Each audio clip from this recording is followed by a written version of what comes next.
What's up, guys? This is Marrtyr with another hard mode video. Today we're looking at Professor Putricide, and I'd like to dedicate this video to my elemental shaman, Rill. I love you, man, no homo. So anyways, we've got Putricide today. Big changes from normal mode to hard mode. You're not going to have tear gas anymore. You're just going to see two oozes spawn during the transition.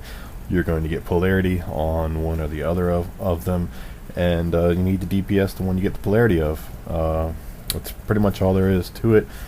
You'll see the Unbound Plague that comes out. You don't want to hold it for more than, I'd say, 4 or 5 seconds, unless it has 12 to 13 seconds left, in which case you can grab it, hold it for 45, ice block, and hold it for the remaining duration. That's really all there is to it. So you'll see me in this. You DPS the green as it comes out. We don't stack, or arranged rather, usually don't stack on it generally. You'll see me switch off back and forth quite a bit.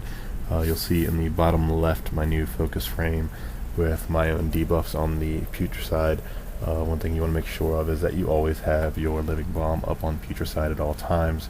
It's going to be pretty important. So here we go, transition. First transition, you'll see two oozes come out. Look at your debuff. I've got the green debuff, so you go ahead and start DPSing them.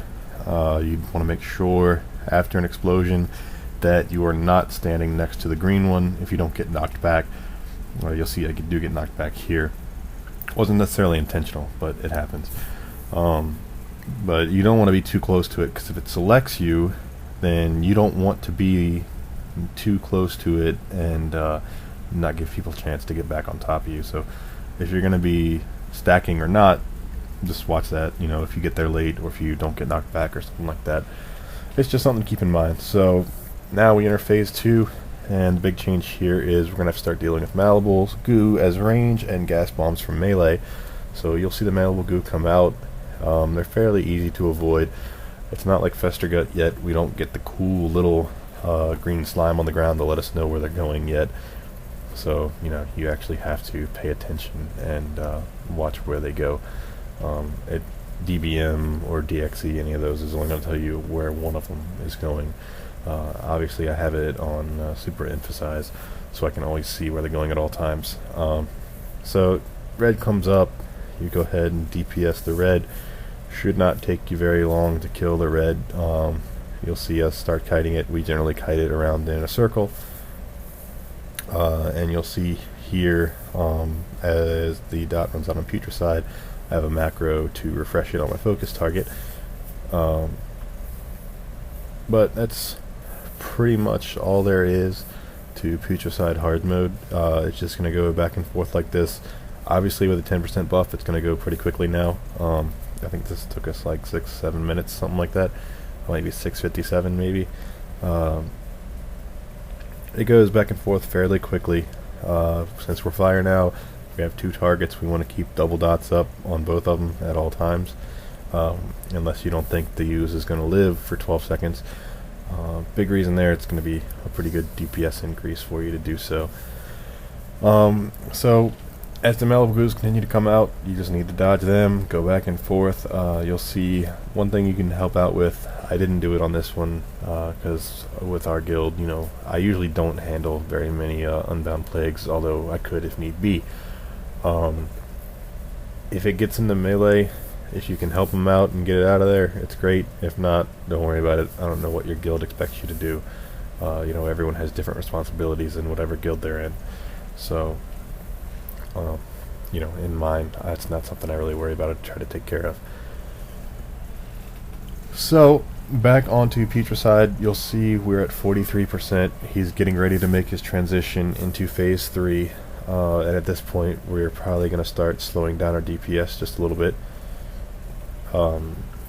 Especially because we don't want to... He pushes over, I think, right around 37.5. No, it might be 36.5, something like that. I can't really remember. But it's generally, you know, right in that 35% vicinity. Maybe it's 35.5, something. Anyways... him and Syndragosa have weird points that they transition at. So you'll see him here. It's 35.5. He goes ahead and does that. He'll make the change. You'll see I get red polarity, continue to DPS him as much as you can, and swap to the gas cloud and start DPSing that. So it's going to be really important here to get as much damage out as you can, as quickly as you can. This is a shorter transition than the first one. You're going to have to do just as much damage in a shorter amount of time, and they're still going to be up when he comes out. You'll see here that the green dies, the red has a little bit left. Our range actually stacks together and goes to the table. And from there we go in a semicircle around every time the malleable gooks come out. So Lust will come out, it gets called. That's when you go ahead and pop your mirror images, all that other fun stuff that we get to deal with in Molten Fury range, and you start going crazy. One thing I do want to stress now with wild magic potions, and I do get hit by a malleable goo right there. Fortunately I didn't get the debuff on me, but that happens sometimes. I'm not 100% sure why that happens, but with your wild magic potion, you want to pop it with about a second left on your living bomb. That way when you apply your living bomb, wild magic is applied with that one, and then when you apply your next living bomb 12 seconds down the road, you're going to get a secondary use on it and get basically, double use for your living bomb out of your wild magic potion. So that's pretty much all there is to Professor Hard Mode. You'll see us running around in circles here. Every time goos come out, we shift to one side. We'll start to shift a little bit more and move forward here rather than continuing to move to the left, as the room is starting to get a little crowded, but not nearly as much as it used to when we were first starting to learn this. Anyways, that's pretty much it for Professor Putricide Hard Mode. Appreciate you guys watching, and I might do some videos for the first wing, but probably not. It's really not that huge of a deal anymore, considering most people probably have most of it done that are going to be watching these videos. Anyways, thanks again for watching, guys, and I will see you next time. Peace.